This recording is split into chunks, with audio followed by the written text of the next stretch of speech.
Welcome back to the WatchTower podcast, e-film review podcast on the Towercast Network by cinema lovers for cinema lovers. I'm one of them. You indeed are one. And Mr. Castro You here indeed are one? indeed is one as well. We're back in studio. As we've always been. Yeah. You guys like the backdrop? I love the backdrop. This is beautiful. This Right? is Like we should get a camera on the backdrop by itself. It's got that Wes Anderson vibe, you know what I'm saying? Like, You shut your mouth. You leave my name of my favorite director out, you goddamn you're mouth. not- I love East and her daughter.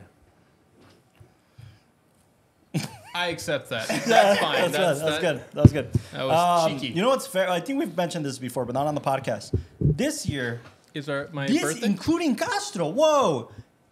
Each one of our favorite directors is releasing a film this year. Whoa. That's right. Oscar winner Oppenheimer came out. Yeah, but which one of your favorite no directors sneaking. is releasing 2 films this year? One of them is a short film, asshole. No, it's Yes, not. it is. It's a short film. No, it's long to me. No. which one? I have Is a that short what she attention said? span. I do. He's releasing it's based on a Roald Dahl short story. It's a Yeah. short film. Roald Dahl being the author of Fantastic Mr. Fox also. Oh, that's true. yeah. Good point. Who's Guy Ritchie? Which one? The soldier one. Oh. Oh, yeah. It's still in a film. Yeah. I thought a newer one or something. No, no, by the end of or the that year came out something. last year. This year, no, it comes It out came out this this year. year. The Covenant, no? Which one? The Covenant? Covenant or something. Yeah, that one. The Covenant, Oscar winner Oppenheimer, Killers of the Flower Moon, Asteroid City. Oscar winner, Killers of the Flower Moon. We don't even know that. Let's yet. face it, the Academy hates Scorsese. We'll just Let's face it, move on. the Academy just has a nice giggle with Wes Anderson and then just like goes to bed. Yeah, but at least Marty's won one. I gotta ask this. Two-parter. I'll just throw It's that a out there. one-parter. It's, Oh, It's really? probably an obvious one that I don't know. Has Guy Ritchie ever won anything? Baby. Castro, he's won your heart. There we go. There we And go. as long as he has that, does he really need an Oscar or, notoriety and respect? Like, You would no. think like Snatch. You would have won something like kind of like. Snatch this. Yeah. We're back. Welcome Anything back. with the name Snatch? Yeah. That's just- No, it's because he's like That's asking for he's like trouble. a Green Street Hooligans filmmaker. You know, he's like except he made Aladdin. So take that for whatever that means. I liked it. I liked Guy Ritchie's Oh, Aladdin. It's not cinema enough. I liked It's Guy Aladdin. Ritchie's Calm Aladdin. down. Hey, you know what? To be fair, I think that new Jake Gyllenhaal one is Looks good. I'm just it's saying the most dramatic kind of straight drama thing he's ever done. The Covenant? Ooh. Right? Because the other ones are more like crime thrillers or Yeah, they're it's more like crime you know, bosses, someone stole something. underworld stuff. But I think this one's That's like true. straight drama. You know, maybe he's transitioning, man. Every director has a right to transition. Nolan did it. So why hasn't Marty did that? Damn. Welcome back to today's episode on Oscar-winning Oppenheimer. Yeah, no, he has, man. He's gone through the trenches. No, we don't I care need anymore. to show you guys We're back After Welcome Hours back. to and watch Age of Innocence. and talk about Yeah, my bad. I just gotta Comedy say Month special. this. Yeah, yeah. Hey, slow down. Extra, shut up. Have you, since you're a Martin Scorsese fan, have you ever seen the one with Nicolas Cage where he's Yeah, Bring Out the Dead. I just saw it yesterday. It's your type of film. It's It's nothing exactly Martin your type. Scorsese. Exactly. Thank you for What? proving my point. Welcome back. Welcome back. Welcome back to Comedy it's Month. Bringing Out the Just Dead, caught me man. off It's like guard. this. It's taxi drivers set in an ambulance, basically. Hey, But Carlos. Yeah. Shut up. Welcome back to My Comedy man, I wanted Month. to ask. yeah, but Bringing Out that's a good one, man. It's one of those. Basically, It's one of my least favorites, I'll Ramfield. admit, but because it's that thrillery kind of vibe, which Yeah. I don't really dig. But yeah. Welcome back to Comedy Month at the WatchTower podcast. We're not here to talk about Bringing Out the Dead, Mr. Nicolas Cage We're slash here to Coppola. bring out We're talking about Flight. the party. Talking about Denzel Denzel Washington's Flight. Yeah, it's really sad when he gets drunk. That movie and was like, directed by Bob Zemeckis, as in Back to the Future Bob Zemeckis. Oh, wow. You know, I Really? actually just started rewatching the trilogy today. I started Wait, rewatching Back to the Flight Future? has a trilogy? I thought the plane Like crashed it's once drunk and they were once, done. Yeah. and then it's just like that's it. No, The relapse. yeah. The relapse. So you like airplane? Good segue. The sequel of this film is called The Sequel. Airplane 2: The Sequel. The sequel. Yeah. That's what it's called. I love it. Oh my god. We're here to talk about 1980s Airplane with an exclamation point. Please don't forget the exclamation point. Is it like Wham when they earn their exclamation point? Wham. Yeah. Or like Batman was bam. Pam, who the hell's The Pam? fuck is Pam? Welcome back. I think I can help out with this. Is it? Are you saying Pan or Pam? I'm here to help with the Pam dilemma. This film is directed by 3 directors, which is very rare. Yeah. Very, very, very rare. So much so that the Directors Guild had a big problem with it, which we'll get into later. Really? Jim Abrams, David Zucker, and Jerry Zucker, who are brothers. The brother. And Mike Zuckerberg? They wrote and directed. Yeah, Zuckerbergs. They wrote and directed the film. All three of them. That's all they do. No comedies. They did the Naked Gun. They did the Naked Gun series. Yeah. Airplane. They all kind of went their own way after that. Oh, they really did. Yeah. Paramount wanted them to pursue a sequel, but they were done. They admitted it. What happened was Paramount was like, this movie made a shitload of money. We need to get a sequel out of these guys. They thought the film was going to be a failure to a certain extent, so they didn't sign the filmmakers for any sequels. And they wanted more. So they're like, no, they just weren't interested in doing a sequel. They just weren't. And to the point where the directors never saw the sequels. They never saw them. Well, I mean, to be fair, this was like the era when there were like studios would like immediately just jump on a sequel. Mm-hmm. Yeah. So Paramount produced this, and the directors they have a really interesting story. I swear this keeps happening to me. Last week, a couple weeks ago, we did Across the Universe, and one of the podcasts I listened to did an episode on Across the Universe. Mm-hmm. Yeah. And it's just like talking to the director, covering the film, deep diving into the film. Nice. Not a week ago, that same podcast, it's called It Happened in Hollywood, did an interview with Jerry Zucker, one of the writer-directors, about Airplane. And that same writer-director also directed Ghost with Patrick Swayze. Oh, really? Wow. Yeah. He actually, again, wanted to kind of stay away from, parody and satire. And get, pigeonholed into... Yeah, and one of the Paramount execs was like, the only script I got floating around is this thing called Ghost, but it's not a comedy, necessarily. And he's like, I'm not trying to do a comedy. I kind of just want to go into other realms. So yeah. But, there's a podcast on Airplane, so check it out. That's that deep dive. It's pretty cool. Dude, he produced Friends with Benefits. Jerry Zucker? Yeah. Yeah. He's still around. He's still around, producing and stuff. So, anyways, the three guys grew up together, and they went into theater together, and they had a theater troupe called Kentucky Fried Theater. Not even joking. Was it kind of like one of those improv type of, or is it? Oh, okay. Yeah, that very much like improv, and they even made a film called Kentucky Fried Movie. That was kind of a basis on how to do Airplane, because they wrote a skit. It was a lot of sketch comedy, a lot of improv, and they wrote a skit. And then they were like, this feels bigger. We should just write a feature out of this thing. Yeah. And that's where Airplane came about. Oh, wow. But fun fact. Isn't it like a parody of the 1957 film Zero Hour? That's a fun question, not a fun fact. Just let the board know. It is. Hey, Zero Hour boy. was a 19. Correct me if I'm wrong, guys. So in 1956. Are you talking shit? It's always talking shit. It is a fact. Yeah, but I presented it in a question. Yeah. There you go. Because it's on Jeopardy. What is... Anyway, the 0 Hour thing. I've never seen that one. I haven't even heard of it. It's one of those old 50 studio pictures that just these action kind of they were pumping out. But to answer your question, Austin, the exclamation point comes from that film. That film is called Zero what? 0 Hour? 0 Hour with an exclamation point. So they thought that's funny. I thought it was like wham. Yeah.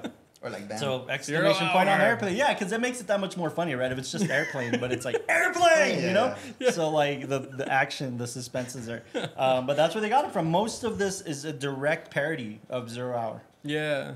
And, so would you say this was one of the first parody films? Yeah, I would say so, but Monty Python came before this, didn't they? Yeah, but what are they parodying?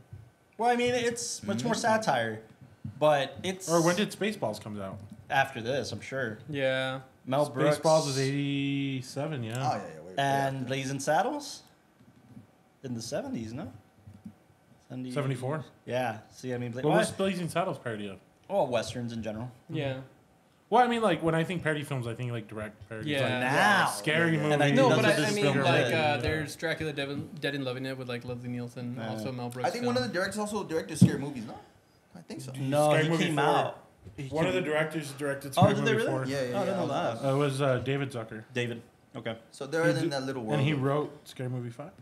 Ah, okay. Yeah. Yeah, I mean, he directed the third one, too.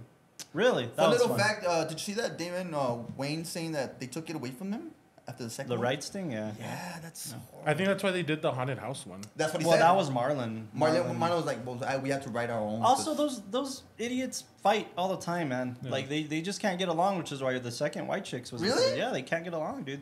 I mean, they're still partners. No, yeah, you know? yeah. But Damon, the one that was the ringleader was Keenan. You know, Keenan Ivory Waynes, who was the director. damn, is it the dad or is it the guy with the? Keenan is the one you never see on camera. Oh, okay, yeah. Keenan is the guy in Don't Be a Menace that's like, message, that's Keenan. Yeah, yeah. So, like, Keenan was the ringleader. Keenan was the brain power. And then Sean and Marlon started writing. Mm-hmm. Damon went off and did a sitcom, which did well, right? And then they would eventually kind of still, and he did Major Pain, which was massive, right? yeah. But they can't get along. Like, Marlon and Sean don't write anymore. That's why Marlon kept going, man. He did his stand-up, he kept doing his own films, and that's where the Haunted Mansion, or whatever the fuck it's called. Yeah, the Paranormal Haunted Activity parody. yeah. Yeah, it's not called Haunted Mansion. It's called No, Haunted yeah. House. Haunted House. On house. Oh. Keisha, what happened to your furniture, cuz? Yeah, yeah, I guess funny. But yeah, that's how, smart like, ones. airplane Anyways, yeah, comes but yeah, from you're right. I yeah, think it's a airplane. direct influence. I didn't research that part. Maybe I don't know if the Wayne brothers. I'm sure they were inspired by this. Don't Be Oh, a for Menace sure. is directly like parodying and kind of a satire of like hood films. But yeah, Boys in the Hood. Boys in the Hood, Menace to Society, Juice, Poetic Justice, like all these hood films. Have you guys like parody films? Or is because this was a classic for sure? You We know all what? like this one. I've got a fun fact. Damn, everybody's got a fun fact today. What's your fun fact, Austin? The You're first all- parody film was in 1905. 05? The Little Train Robbery. The little train robbery after the the Great train? Train. Yeah. That's great. That's I want to see dope. that. That's fantastic. You kidding me? Using all child cast. That's Oh, great. wow. How long did it come after the? 2 years. It's 05, yeah, like So 2 2 years. years. Jesus Christ. That's That's fantastic, cool. Yeah. dude. That's great. A little fun fact. Yeah. What's your fun fact? What's my fun fact? It took 19 newspapers to create this shirt. What? And 3 kids. No. Oh my God. At calm the Apple down. Factory. Go on. Yeah, in the basement. There's air conditioning down there. Welcome back. Anywho's, anyways. Welcome back. Fun fact. If you know Mr. Michael Lillau at all, Michael.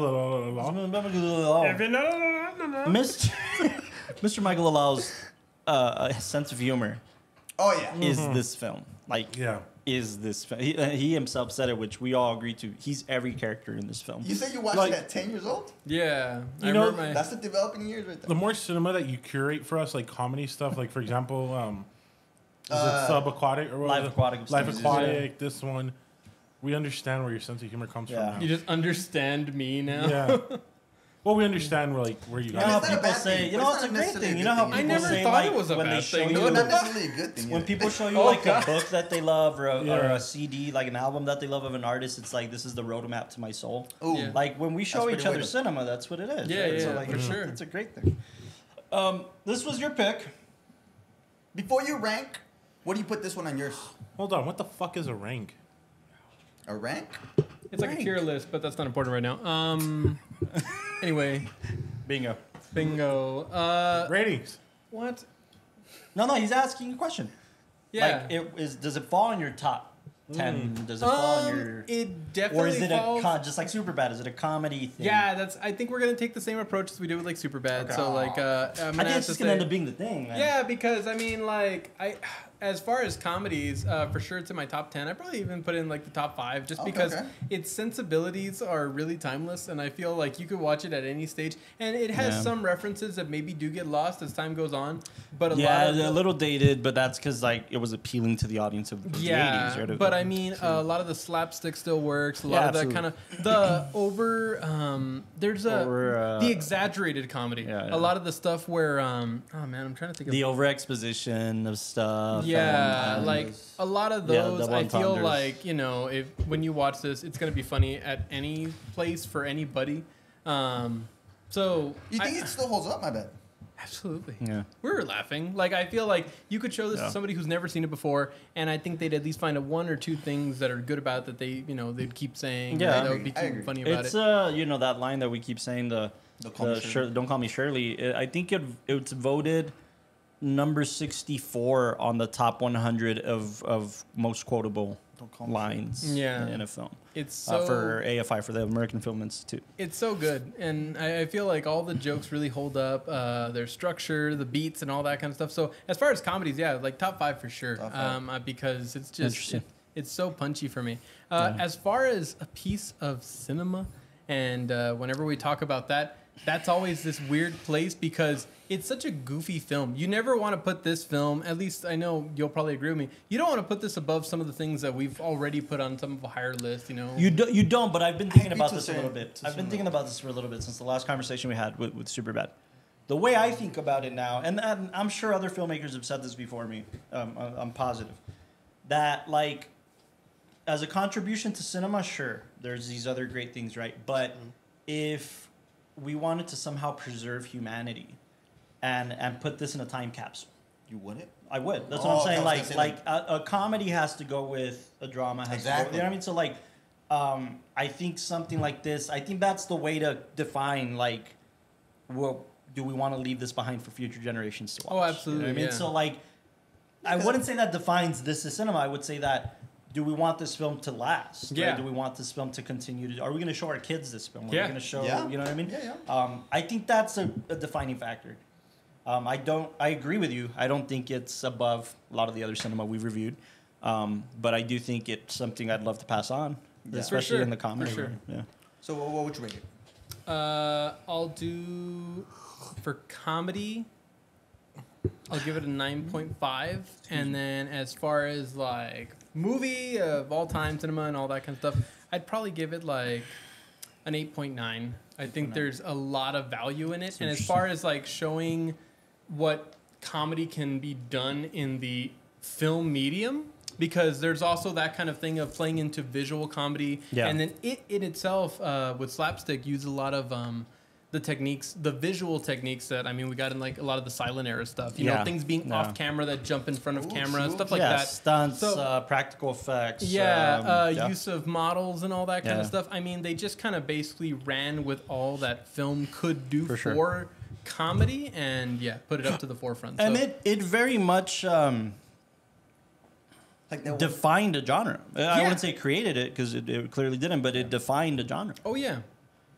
And I mean, you know, it's something that not every actor can have the sensibilities for comedy. Not every director could have sensibilities for comedy. So I think it's important to note that the guys who really spearheaded the beginning, the let's call them the chaplains of this type of comedy, were the National Lampoon guys, right? So like Chevy Chase start? Right before this. Right before or after? Right before this. The National Lampoon? So much so that Chevy Chase was offered the role, the lead. Ah, caray. And he declined the role. But the National, it wasn't Vacation, just Vacation. It was National Lampoon was fucking making a bunch of different types, including like Animal House. Yeah. In fact, when the three directors were pitching this film to Paramount, they defined it as Animal House on an airplane. Which isn't true, by the way. Animal House it's really different. It's frat comedy. I see what they're going with it, though. But that's what gave the confidence to Paramount to be like, oh, that's that type of comedy. Okay, cool. You guys can go and do it. That's all they needed to, like, you know? Okay. But National Lampoon defined this, like, I call it, like, this Chevy Chase comedy. Oh, yeah. You know? Have you seen Animal House? I have. Yeah. Belushi, man. Belushi. Yeah. Yeah, check it out. By the way, Animal House is 78. 78. You know, right before. But even before that, National Lampoon did a couple other ones. What's the very, very first one with the Oswalds? Oh, the Oswalds. The Griswolds. The Griswolds. Vacation was what? 82, when they had that green. When they had that green car. Yeah, 82. The first 82? Vacation. Really? Oh shit! I thought it was older. I thought, me too. Was Animal House the first Lampoon then? I don't think so. Vacation was 83. Wow. Yeah, well. Animal House. But remember, Chevy Chase was on SNL before when he was younger, and he was already doing all sorts of comedy like this. True. So I define that as like this Chevy Chase comedy. Yeah. And that it's this sarcastic play. I heard a podcast recently, and I think it was Will Ferrell. I was driving myself crazy trying to remember who it was. But Will Ferrell is a perfect example of like what these comedians, this type of comedy, birthed was. Will Ferrell said something like, whenever I'm going to play a role, I learned a lesson very early on in my career. I'm going to play it straight. That's more funny than me trying to be funny. Because he doesn't know that he's just naturally comedic. Circumstantially, it's comedic, but if he plays it straight, it's gonna be funnier. Like think about like the other guys, or like Step Brothers. I think it was because of Step Brothers that I heard that podcast. Think about Step Brothers. Okay. If he tried to be funny, as opposed to trying to play a man who's acting like a child, like playing it straight. Yeah, that's what I'm going with. You know, that's funnier because we believe that. But if we know he's trying to be Will Ferrell, it's going to take us out of the story. Well, I'm going to have to bring Jim Carrey in real quick. Same thing with Dumb and Dumber. He wasn't acting dumb. He was dumb, but he was playing in the Dumb and Dumber, straight, he's acting dumb. Exactly. I was like, no. That's exactly the difference. So the filmmakers of Airplane made a very conscious decision to only cast people that were known for playing dead serious roles. Dead serious, because just the comedy aspect is going to... And Leslie, before Naked Gun, that's who that actor was. Yeah. Playing dead straight, be serious roles. Yeah. All of these actors were, in fact. A legend. You know? So I think that's a huge thing, like, that birthed the Will Ferrells of the world. You know, like, playing it straight. Like, if Chevy Chase didn't play it straight, he wouldn't be as funny. Yeah. You know? So, like, anyways, I think that's a cool little, that's like, pretty good. That's tidbit pretty good. of, like, what this film did. And that's also, I forgot where I was hearing it, but a lot of like British comedy. Oh, sure. Where they're yeah. trying to come from That's is true. that they never want to be a person playing like a goofball. It's like they want to play somebody who genuinely straight. believes Yeah. whatever it is they're selling or whatever it is they're doing. So let's say if it's a person that comes and he's selling like a spray that repels ghosts, as stupid as that sounds. Yeah. Like they'll play it to the T and they will not break out of that because they know what it does to the audience. Is it kind of like Simon Pegg in that, well, he's a cop? And Hot Fuzz. And Exactly. Hot Fuzz, He plays it He's straight. straight as hell. Right? Exactly. And it's just funny. 'cause he's Circumstantial comedy, you know? Yeah. Yeah, That's it's pretty exactly good. that. Steve Carell in The Office. Steve Carell in The Office doesn't think he's being funny. Michael Scott thinks he's Michael Scott. Michael Scott thinks he's a very serious, that's a little bit more important complicated, but manager, I you see know? what you're saying, yeah. Ricky Gervais in the British Office. That was the big compelling thing about That's the first thing when was he said it. I was like, okay, The Office from there. Playing it's it straight. believing. It's the way that somebody described it to me. It's at least for British comedy, they want to not just act like the fool, but be the fool in the situation. Monty Python played that very well. Yeah. Monty Python was very much that. I also note, let's point out the difference in that. The actor, Steven something, the guy on the ground that's bald and is being cute and funny and gay in his role. Oh yeah. He's trying to be funny. He's trying to get the laughs. True. These other actors are playing it straight. Yeah. And who's more memorable? Oh yeah. You know? Yeah, straight, yeah. Like that guy's trying to get the laughs. And they're like little bonus laughs. Yeah. They're little bonus. They're funny. It's funny. What he's doing is funny, but they're the bonus laughs. Yeah. Almost Leslie needed, and- kind of. But yeah. But these other guys who were like casted from the lead, Robert Hayes, I think is his name, the pilot, Robert Hayes. He was on a sitcom called Gloria, I think, and he was shooting that sitcom simultaneously, just like Michael J. Fox for Back to the Future. I was seeing that. He was like shooting it simultaneously with this film, but that's a very serious sitcom. He plays like a serious dad role, like the sit here, champ, that type of thing. So like, you're gonna get that actor and put him in something like this. And it's just gonna be more funny, you know. Especially when I think you see the juxtaposition in certain scenes, like the first one, when the pilots are talking to each other, like, "Hey, so it looks like we're going to be having some turbulence, and have you checked all the landing gear and everything?" And there's a guy like wiping down the windows and all that kind of Fun stuff. fact: that actor is trying not to mess up his name. I think his name is Jamal Walker. Jamal J.J. Walker.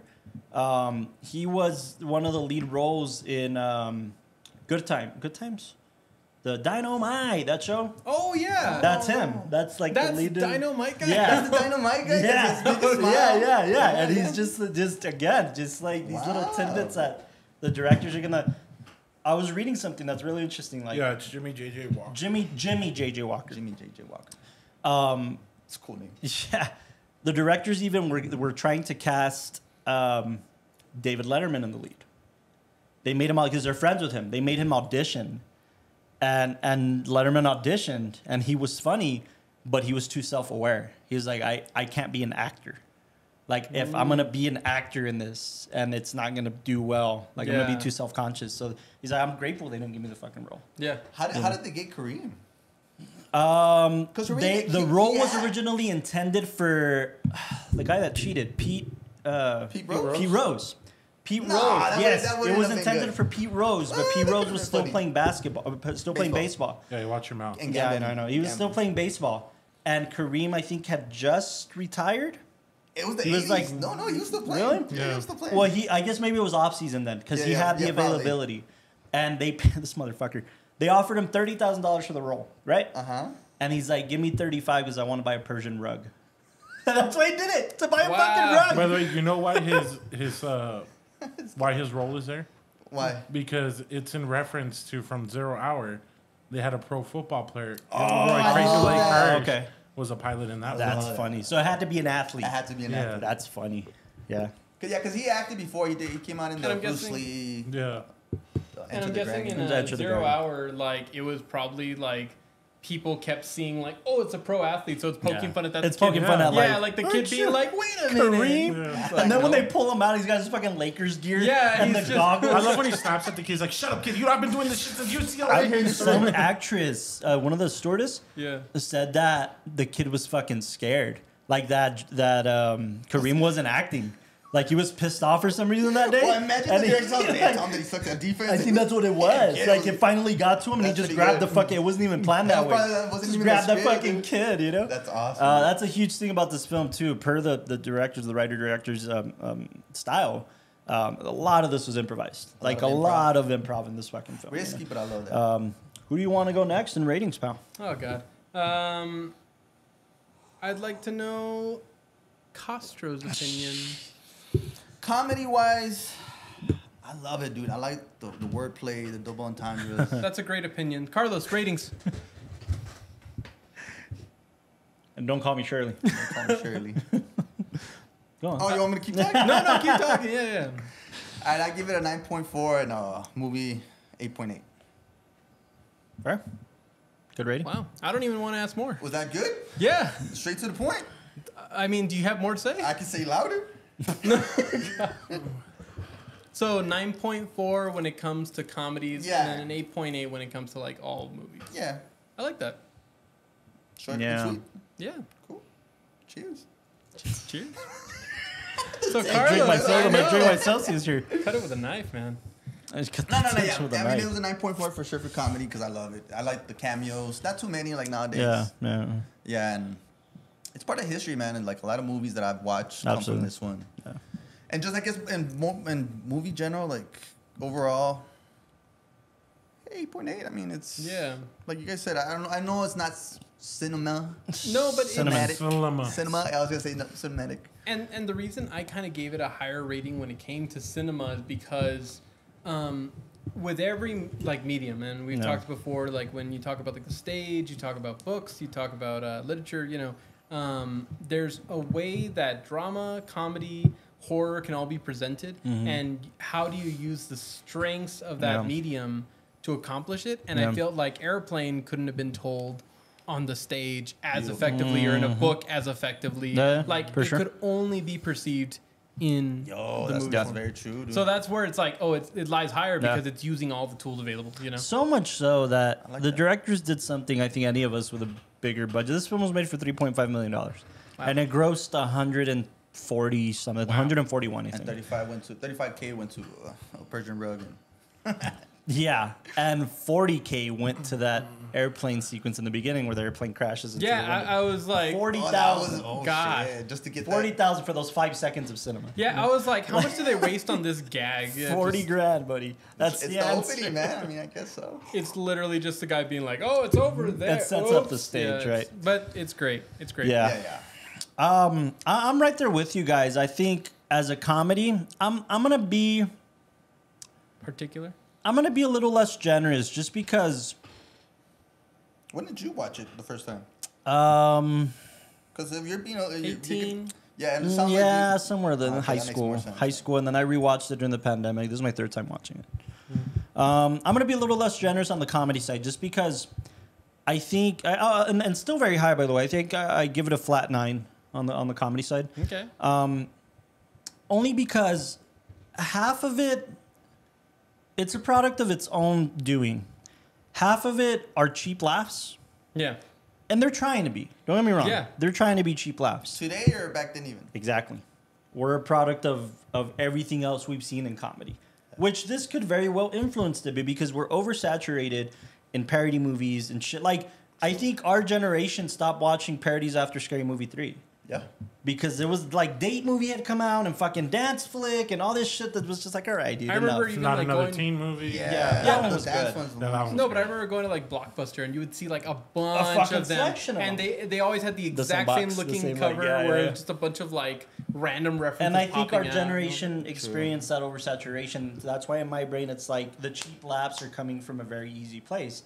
And I'm a big fan of like smart comedy, which is why this film gets a higher rating because the smart comedy was very well thought out. Yeah. These double entendres, this dialogue like that was going to be played serious but still hit very well in the comedy realm.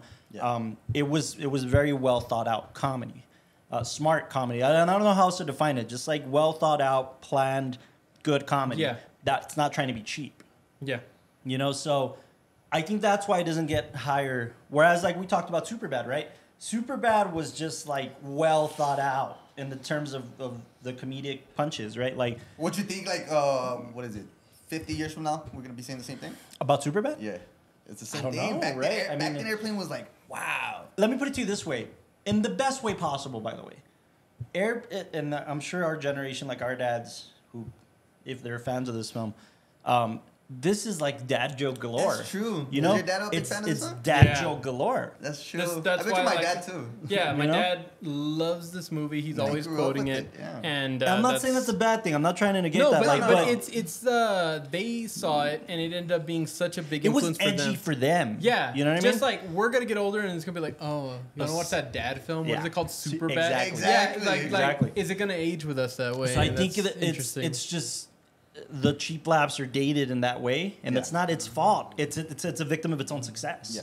Yeah. But because our generation grew up on these other shits that aren't half as good, some of them are great, and they did surpass kind of the genre a little bit. But most of them are bad, and we grew up watching those bad parody films. Yeah.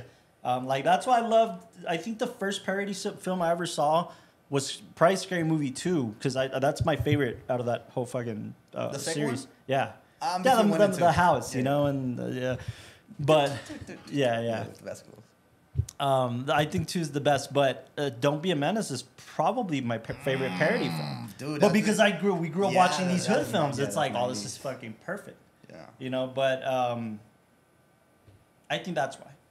On the contribution to cinema side, this film will stand the test of time. It will be passed on through generations. And it did. No, it did push the medium forward. I can't negate what it's done for cinema and comedy, for comedy and cinema. I know those are two different things. I promise you. So, but I agree. Both of them it does. I'd put it at about an 8 for just film in general. You cool with that? You cool? Yeah. Hey, dude, Superbad got like a 6 in that Yeah. regard or something like that, right? Who gave it to a 6? Me, him. Yeah.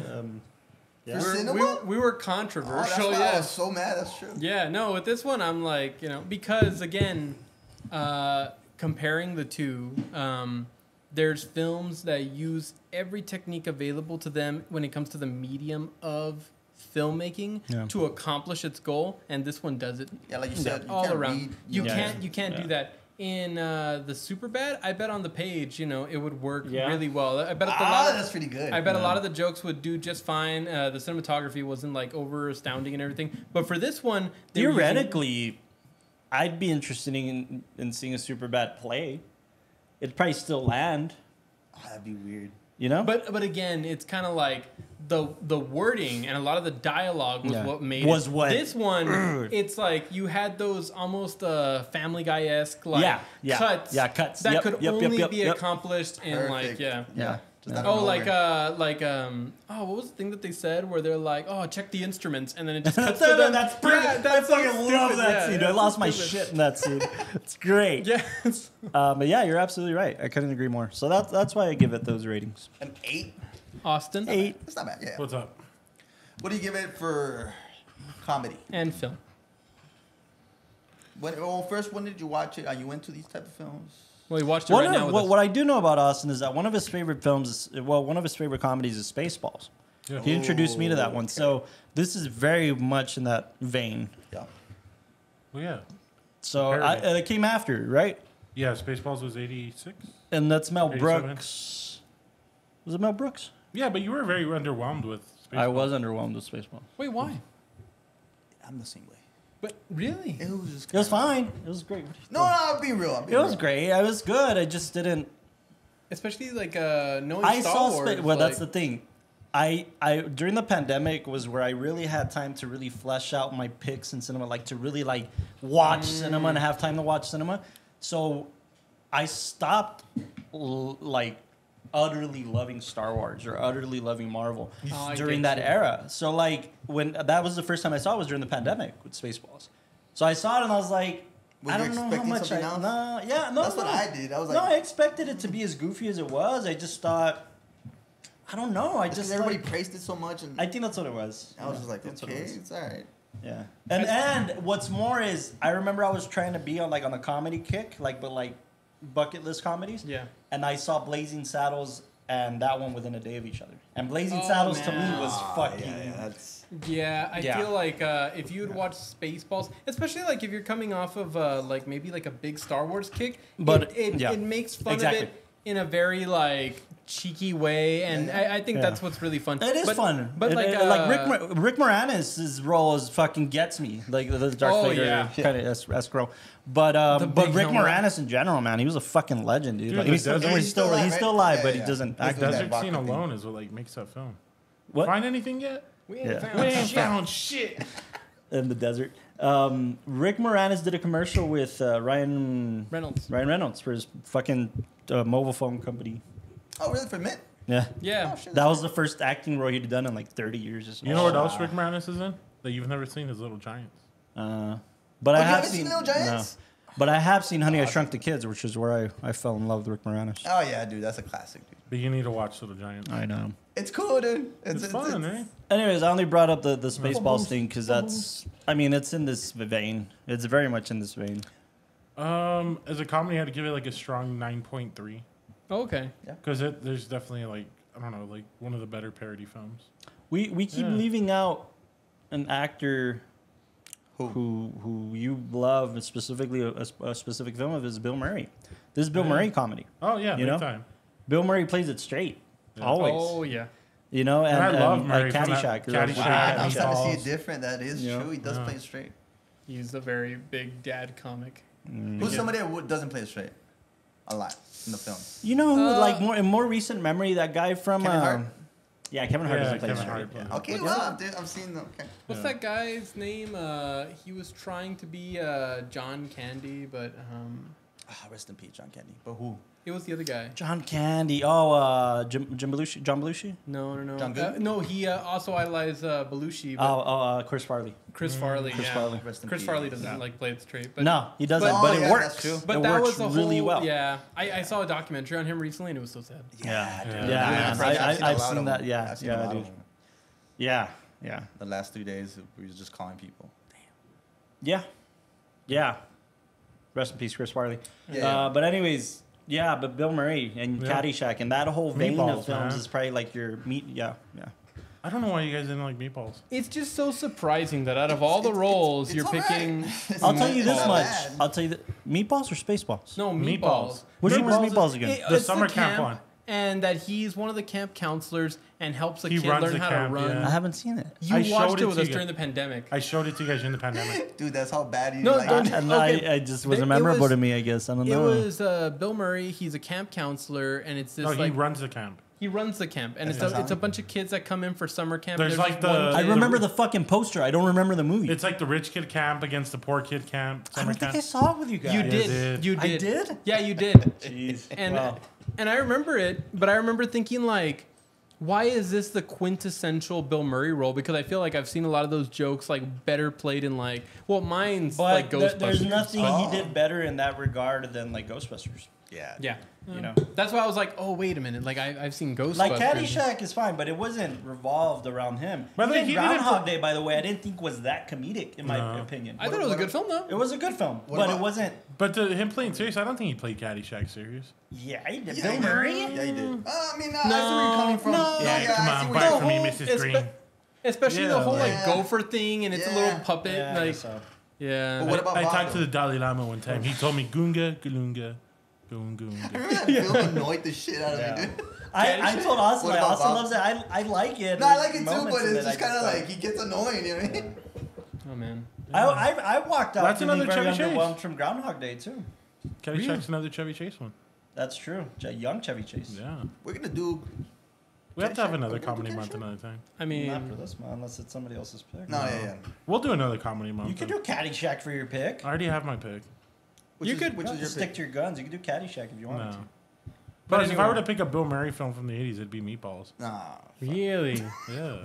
That's my favorite Bill Murray film. I'd really? be willing to rewatch it and like kind of like see if I can detect more of those. Because like Ghostbusters, I was really underwhelmed. I was. And I that's- was a little underwhelmed with Ghostbusters. Really? I We love watched that Garfield. one together too. Oh, so you remember that one? No, and that's the thing. little more You know what it memorable there, is? pal. For Meatballs, was it Also- just you watched it when you were? Shut up. Did you watch it when you were younger? Yeah, my dad showed it to me. See, That that's the makes thing. sense. Because There's My films that dad like that. showed me There's- Caddyshack and Meatballs like you back see, to back there's in one films day. like that Oh, that that's pretty stick cool, though. like that because, like, I love a lot of the comedies that I saw as a kid that were pretty bad, like things like Good Burger, you know. So seeing it on Oh my Nickelodeon or God, whatever. that's horrible. But I fucking love it. Like it's just one of those like childhood films You that know, I. you know what's one of those that's for me that you guys really didn't like was Kicking and Screaming. Yeah, oh, I that's remember. not my favorite. Like Will Ferrell. Yeah, but Big it Will was- Ferrell guy, that one was just like. But it was not one Will that I Ferrell. saw as a kid, and to this day I still freaking love. By the way, I think with Will Ferrell and Bill Murray, unpopular opinion, I really love their dramatic roles a lot more. Oh yeah, like Lost in Translation. Lost in Translation. Yeah, that one. Or even with Everything Must Go. Everything was gold. Oh, everything haven't was seen that one so. yet. Yeah, but for example, like Will Ferrell and Barbie. Yeah, I mean, Really? That's fine. Yeah. It's fun. I liked his little bits, but Yeah, I mean yeah. that was It was Will Ferrell being Will Ferrell. Yeah. no, it was Yeah, it was. trying to be funny because Yeah. that's what Wait, all have of you it seen was. Barbie yet? No, I have not. Okay. Yeah, like he wasn't necessarily playing that one straight. He was trying to Yeah, get I the read a laughs. review where it was just confusing his character. Like it was just not.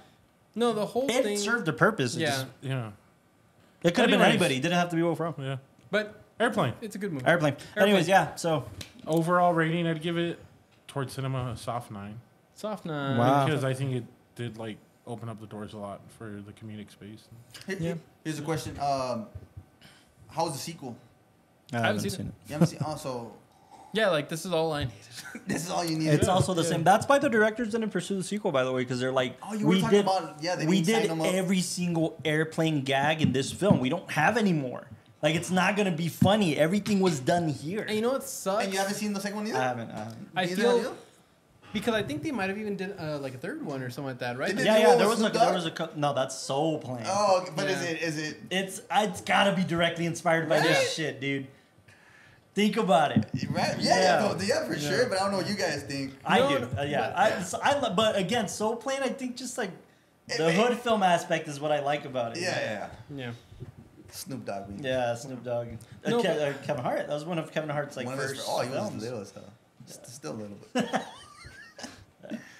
No, I just feel like when you look at like a lot of sequels and stuff like that, one of the bad things is like I've heard in comedy, comedy is taking your expectations and knowing how to subvert it and do it in the right way. Like comedy works the exact same way as like horror, except what happens is that it takes your expectations, thinking that there's a monster behind the closet, Yeah. and then when they look behind the closet and it's not there, but then it's behind the person, that's when it's scary. But what comedy does, like, oh, it's just this doctor walking into a room and he's gonna act super serious, and then something dumb happens, Yeah, like yeah. you know, and that's the whole like when they introduced Leslie Nielsen's character, got the where they're fucking like, oh, but I think he's a doctor, and they stethoscope or turn and he has the stethoscope on him. Like you don't expect something Yeah, stupid yeah. like that, but that's what it's doing. It's taking your expectations and knowing how to subvert it in a funny way, and when you can do that correctly, it's hilarious.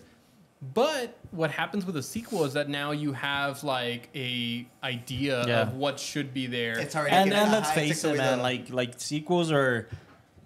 never going to, but they're intended to top the previous one. Yeah, There's no way in hell. You have to go 100 times more for this one. Yeah, no, and then also I feel like then people are expecting similar gags, or at least nowadays, which sucks, is we get references to the original jokes, which people are like, oh, it's funny by proxy, and that sucks. Because you know what might work? I'm being very careful with my words here. What might work is if somebody decided to modernize this the way Ed Helms' Vacation did Vacation, because that one wasn't terrible.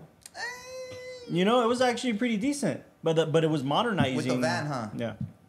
It was modernizing what they did. It's not the same, like I said. It's not the same. But I see what if somebody modernized airplanes with what we have airplanes with now, and going through security and everything post 9/11, basically. Comedy-wise, you know who I think could do it? Seth MacFarlane.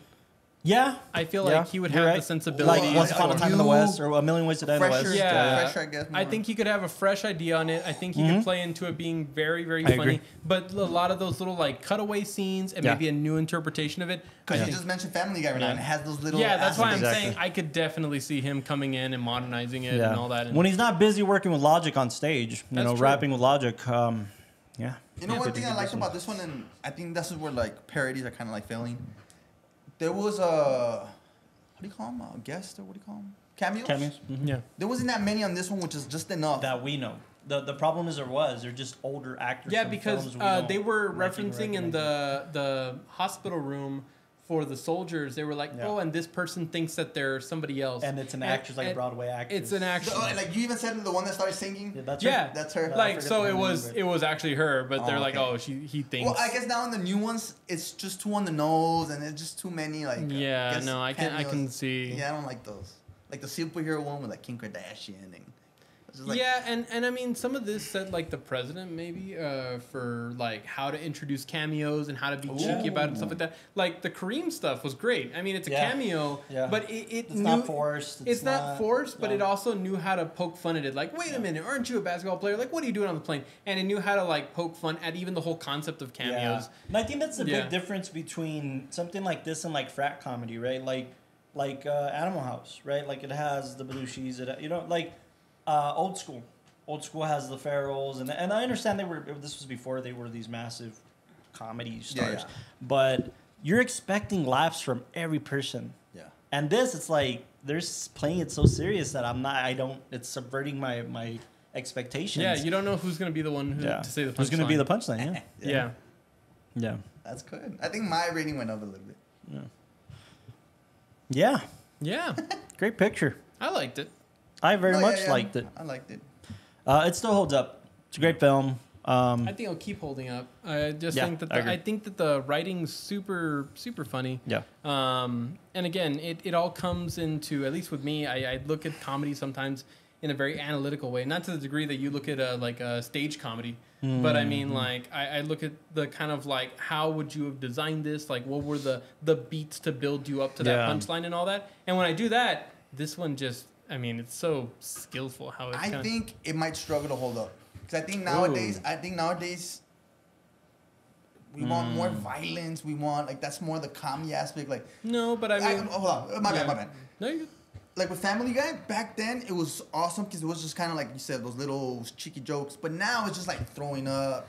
Killing. And it's like cutaways every 2-3 minutes. Yeah. But I mean, Seth MacFarlane hasn't been involved for like 10 years. So Yeah, I he think just like goes you in know and how the records and attention leaves. span nowadays. I guess that doesn't have anything to do with. But I think like it won't be enough in a couple years. The thing is, I feel like there's two standards. Hopefully not. No, there's two standards. I feel like there's the golden kind of comedy, which is this.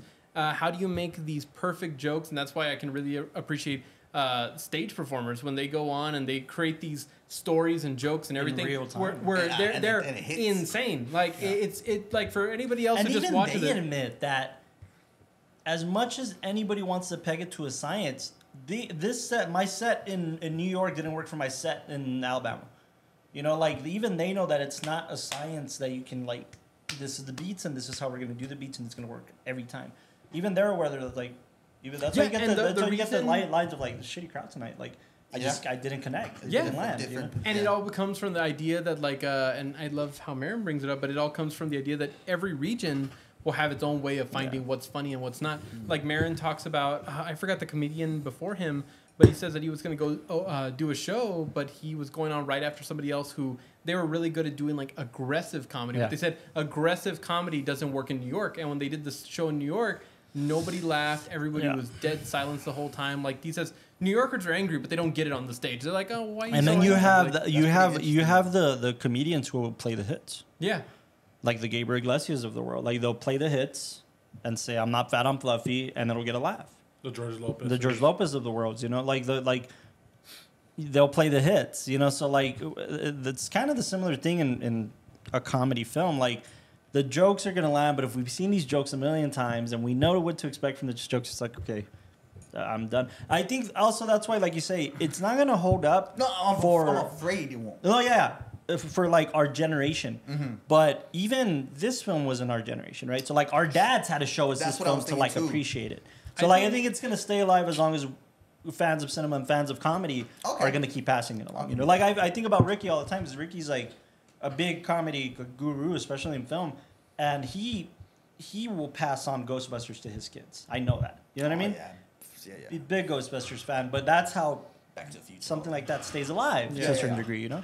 No, I mean, I look at like, because you brought up like attention span in comedy, and I think like TikTok and social media. Physical and comedy is big now. You're right. Yeah. Well, like TikTok and social media has created this whole weird new spectrum for comedy. Yeah. These quick beats that get quick laughs and all that. The first time I saw anything like it, there used to be a website called 5-second films. I don't know if you guys ever heard of it, where basically like the slogan was like made to waste your time but not much of it, and there would be these little like they'd make these like little quick like beats and sketches like and all that Vines, dude. Yeah, Vines. That's what I'm thinking. Vine was a big. And now, I mean, people are like refining themselves for the digital age in that way, and for comedy to be displayed in that way. But I also can't look at those people and think like they're making a timeless comedy that's always going to work and always going to be funny. What I'm afraid of when it comes to comedy?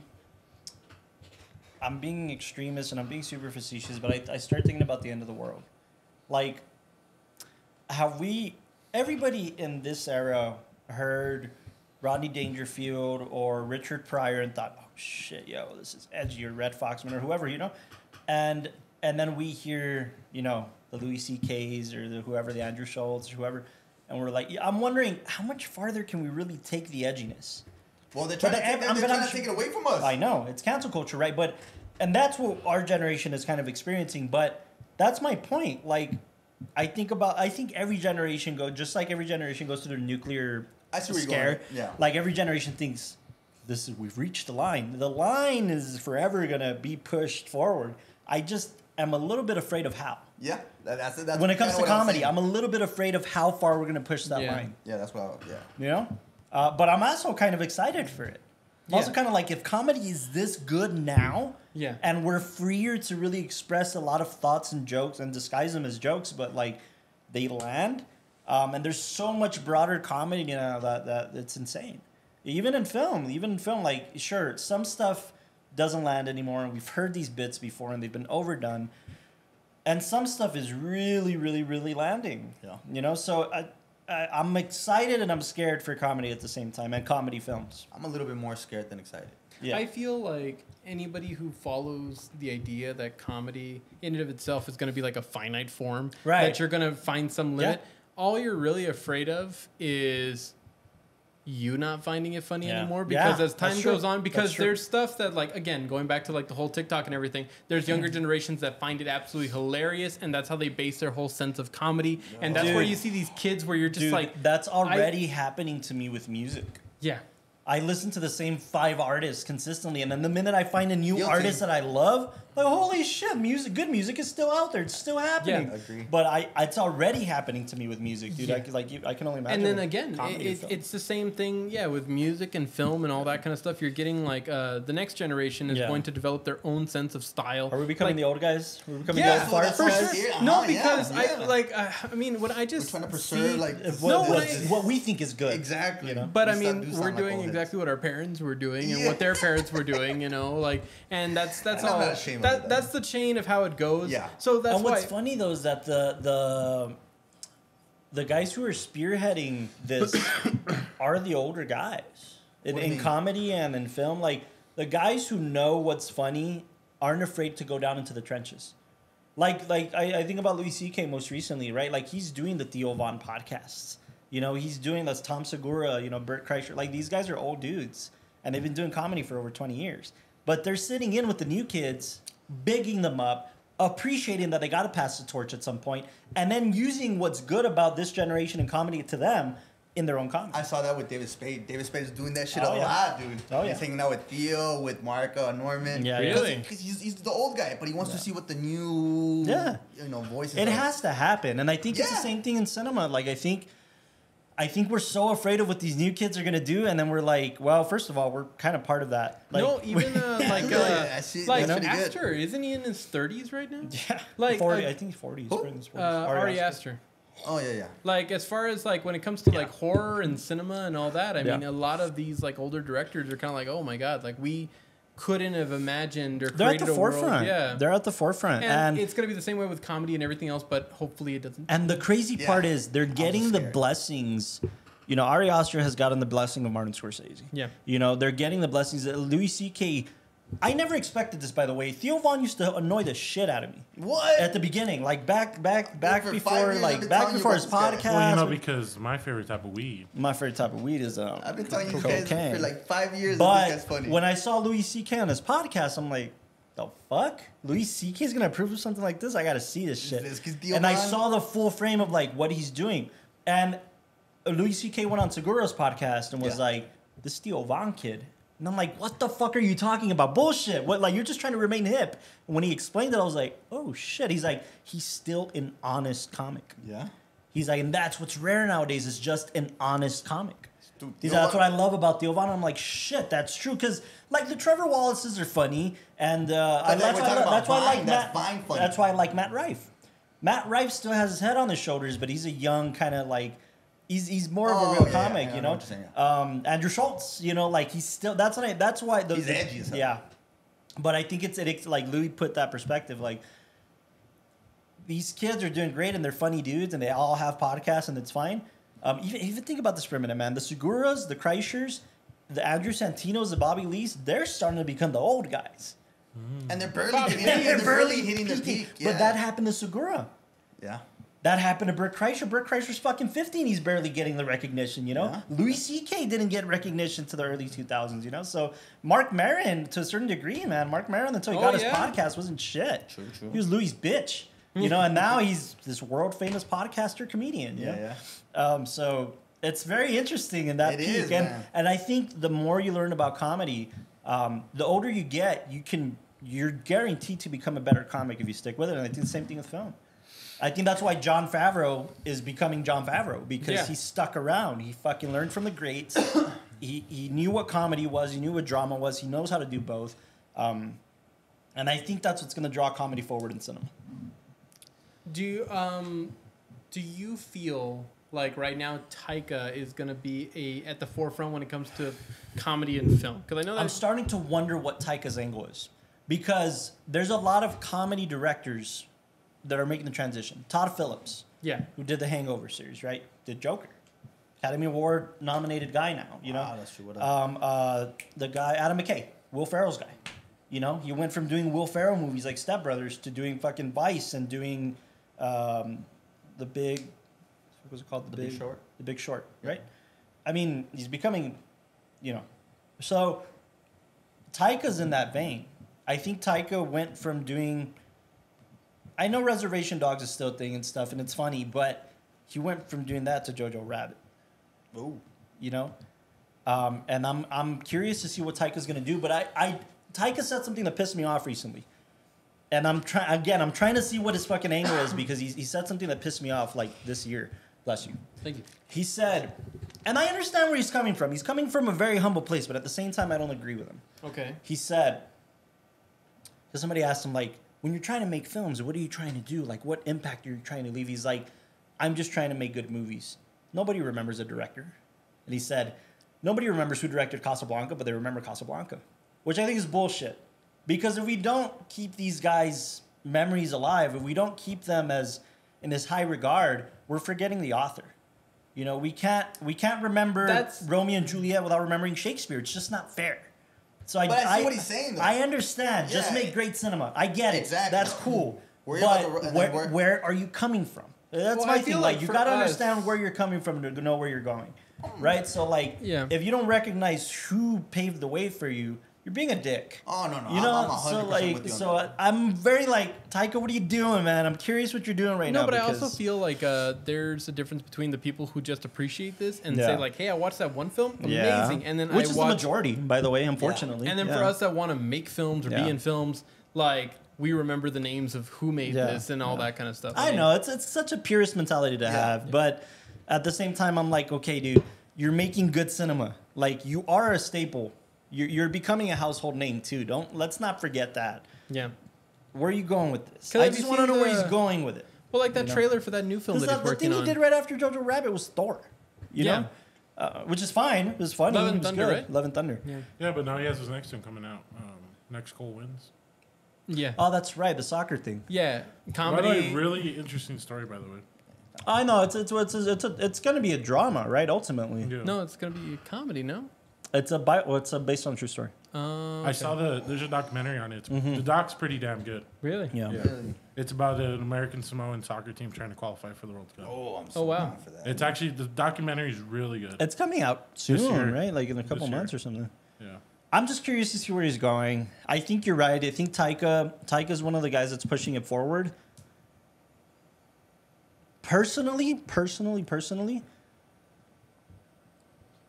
maybe this is a good thing, maybe this is a bad thing. The comedy guys are becoming drama directors, and I'm for it.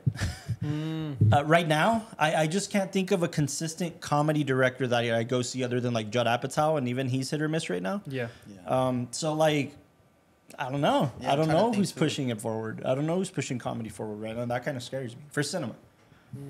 You know? You know what I also think is interesting, and I guess it'll be my last kind of like big topic to bring up before we start wrapping it up on things, is when we look at films like me and a cinematography perspective, I look at things like Blade Runner, or I look at things like the original or 2049? The original. Okay. And I look at like the DP work on that, and I look at the motivation and the lighting and everything like that. And for its time, there's still things I can take from it and then use in my own time, and have these influences. Same with you in directing, same with you in acting. You can look at these old performances from these dramatic roles and really take something.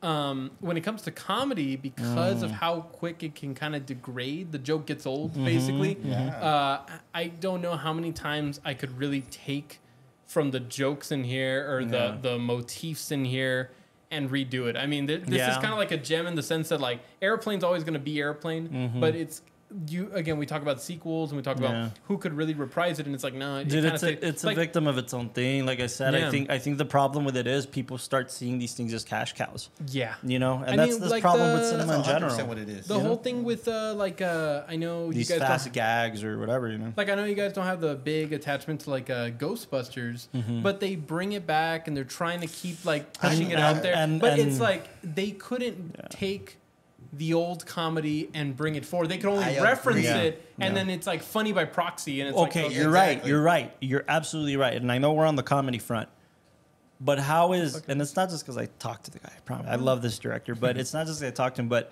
how is it that Jason Reitman made Ghostbusters into cinema? Because the new Ghostbusters is fucking great. Yeah.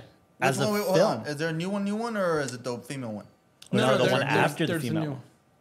That's directly correlated with the Bill Murray. And Bill Murray still comes out in anything? All three of them except Rick Moranis. What is it called? Blockbuster? It's called is it called Ghostbusters Afterlife? Afterlife. Ghostbusters Afterlife. And they're making a sequel. I thought it was like a sequel to no Ghostbusters Afterlife, man. And that one they even immortalize the director. I was gonna say the other day.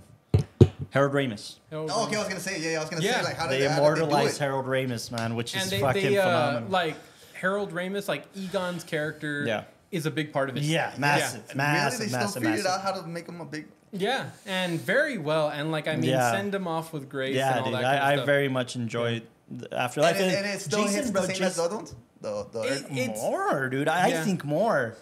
I think more. And it has that's Finn Wolfhard. I'm watching Finn Wolfhard, the Stranger Things guy. Yeah. But Jason Reitman is a good director. He's not a good comedy director. He's a good director. Good director. Jason Reitman did Up in the Air, did Juno, did the Charlie Theron one, Young Adult, I think it's called. Young Adult. Yeah. Like he's just a good director. He's probably one of my favorite indie directors.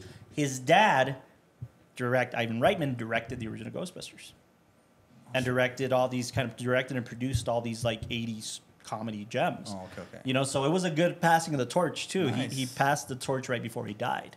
And Jason Reitman kept the franchise going in a positive way because the female-led one was not working. It just didn't work. What else has he done? Jason Reitman? Yeah. After this? After the Ghostbuster one. Afterlife. Get it? Ha. I don't know. That's a good question. Like, no, it's a good question. I don't know what he's done. I don't think he's done anything You want to call since him? Afterlife. Yeah, let me give him a call. Oh. I have talked to him a few times, man. He's really cool. He's really cool. He's That's really awesome, good, dude. I haven't tried getting him for the podcast. Maybe I should. Yeah, man. Tell him a quick 30. He's cool. 45. He's really cool, dude. Apparently, he loves coming to Texas. So, you know, Really? just So do I. fair. Anyways, Airplane. Airplane. Has this happened with each of our comedy picks that it just turns into a conversation about the bigger scale? Yes, it has to. If we're only going to focus 1 month on comedy, we better be talking about it. Well, our first one. I grew up. It's kind of feel like I grew up with comedy and you guys didn't. Like you What guys, do you no. mean? You guys grew up with comedy, but you guys you grew up more with like, I guess like Casino and like very well written. I don't know. No, I grew up with this. What are you talking about? and I grew up with more like the hood comedy stuff too. Like, Yeah. But I grew up with comedians. Like I grew up with stand up more than I did comedy films. And that's why talking to like Brett Ratner was a big deal for me because Rush Hour 2 defined a lot for me in comedy growing up. Yeah. I told him that, you know. I talked to him a couple days ago, by the way. Yeah, I was watching. Family Man. Dear God, no. I was watching. No, it wasn't one of his films. It was a film called Paper Moon by Peter Bogdanovich. Peter Bogdanovich lived with Brett for like the last 5 years of his life or something. He's a fucking legend in film. He was like best friends with Orson Welles, dude. And I sent him. I was like, hey, I'm watching this gem, and he's like, oh, dude, like so great. Peter was such a great guy and all this stuff. But yeah, Brett, in terms of like action comedy, obviously defines something too.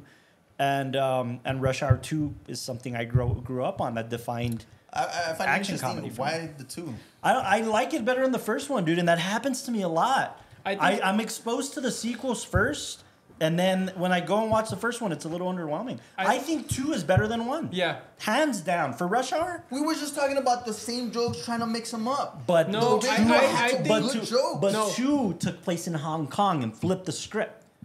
Yeah. That's It put Tucker in the Jackie Chan role. Oh, that was pretty funny. You know what I mean? I could tell it. They put it in here. I love the first one. It gave them arcs because now Jackie Chan. You know, you remember that sequence where like, he always wanted some mushu. He always wanted some mushu. He thought he was dead. Oh you know, he's like walking around like explosion. yeah. And even in the third one, when they're like that little montage of like they think they're dead again, and he's like ordering fried chicken. And he's ordering fucking, Chinese food. And then they're watching Temple of Doom. And then it's fucking Ki Kwan, like, okie dokie, Mr. Jones. And then he's just like fucking crying or whatever. Like, that's so racist, but yeah. But I don't know. 2 was just better for me. Really? Also, I feel like with one of those, like Brett even talked to us about it, that he found that dynamic when they were just sitting at the table and he was like, it's going to work so well. So I think when he did the second one, it was like he already knew how to craft the jokes and how to craft it again. That's so awesome. So, it's not the only one, by the way, and I'm blanking right now, but there's some sequels that I love more than the first ones. And Shrek 2. I actually really like Shrek 2. I really love Shrek 2. Hey, look who you're talking to. It's based in Hollywood with the far away shit, and it's like a play on Hollywood. It's so funny. Again, there's some films that I think when they do the sequel, they already know how to work the dynamics and how to work the actors, and then But they always go like too much. Like they feel. No, I feel like most of them do. Most of them do. I really dislike Hangover 2 versus Hangover 1. The Bangkok shit. Yeah. Like, I was like, that's a little much. Well, because it was literally the same thing. That was the third one, no? The third one was different. No, the third one was back in Vegas. The second one was Bangkok. The third one was like all over because they're going around for chain. Oh shit! But the second one was literally the first one, just in Bangkok. I agree with you. Yeah, the first one. Bangkok has now. I just thought they took it a little far, man. You know. Yeah, that's a perfect example of just fucking 20 times. Yeah. But yeah, I'll make a list, man. But to me, there's some sequels that are better. Yeah. And good, because then that means that you can do. Dude, come on, everybody's gonna agree, which is not my favorite, but Back to the Future 2. Everybody's gonna say 2 is the best one. It's in the future. And my favorite's the third one, but I still understand why 2 is the strongest one. Yeah. Oh, I was thinking about. Yeah, I like the original one because that's oh my god. But when it takes place in the future, why hasn't anybody ever made Back from the Past? I bet you they have the copyrights and like. No, they don't. They won't allow it. Look, you can't make spin-offs. You can't make anything. Yeah, exactly. Bob Gale and Bob Zemeckis signed it in their contracts that even after their death, nobody can touch that fucking property. Good. Not even their wives. Like Nobody. Good. Yeah. Anyways, Airplane. Go watch Airplane. It's a great pick, Delo. My ratings stay the same. It started it all. I think we're about there.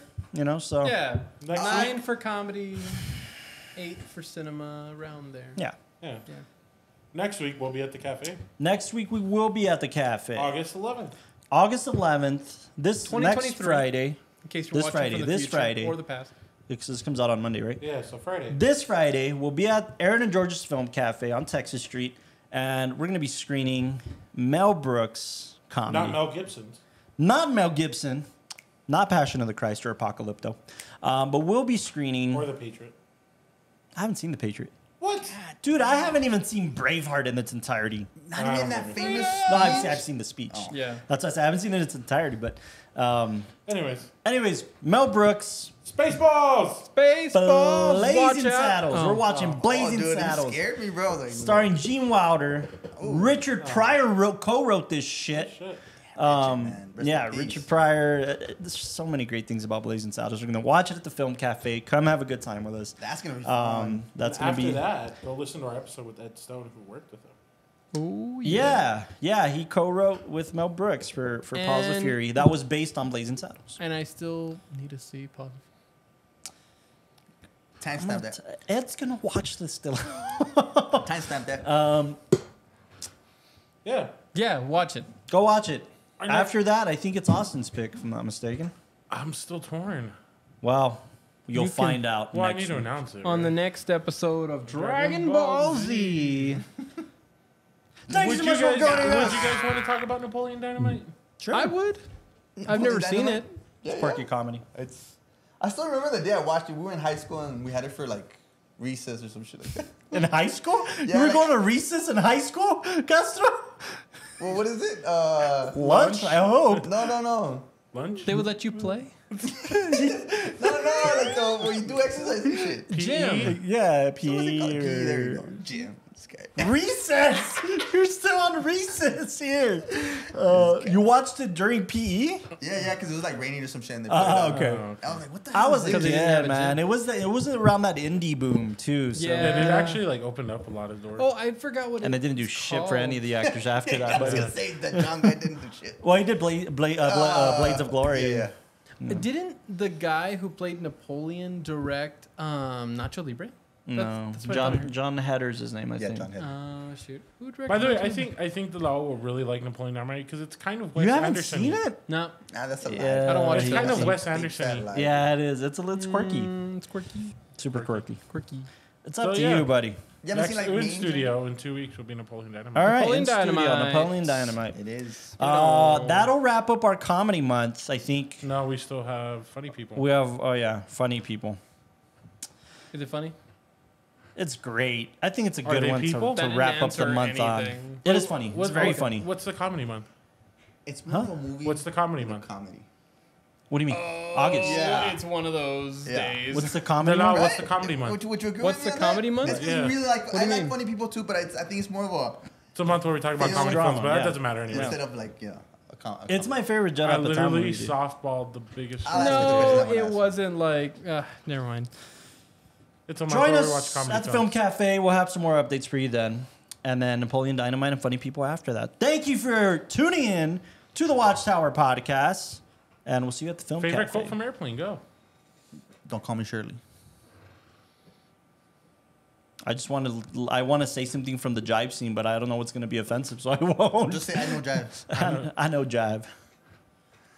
Oh, it's a big building with a lot of patients, but that doesn't matter right now. I like my coffee like I like my men. Oh my god, that was weird. That was heavy. It's just as good as the giant stuff, man. It's so good. Oh my goodness. All right, see you all next week in the cafe. Take care. Good night.